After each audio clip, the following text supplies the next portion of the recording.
Patay ang isang babae matapos umanong pagtatagain ng kanyang asawa sa Zamboanga. Selos naman ang lumalabas na motibo ng suspect sa krimen. Si Dan Villegas magbabalita.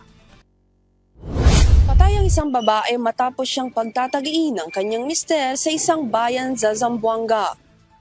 Duguan ng matagpuan ng isang babae sa barangay sa Mabuhay, Zamboanga, Sibugay matapos itong tadtadin ng mga taga sa ulo ng kanyang mister.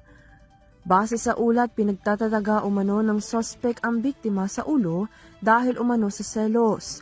Ayon sa ilang report na huli umano ng suspect ang biktima na may ibang ka-video call na lalaki kung saan doon na nag-ugat ang mainit na argumento ng dalawa at tinadtad na ng taga ng mister ang kanyang asawa.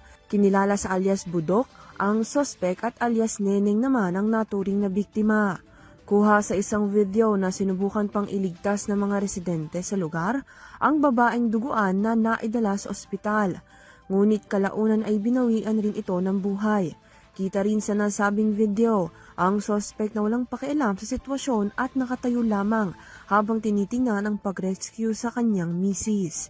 Arestado na at nasa kustodiya na ng mga kapulisan ng suspect. Para sa Year TV News, Dan Villegas sumasaludo sa bawat Pilipino.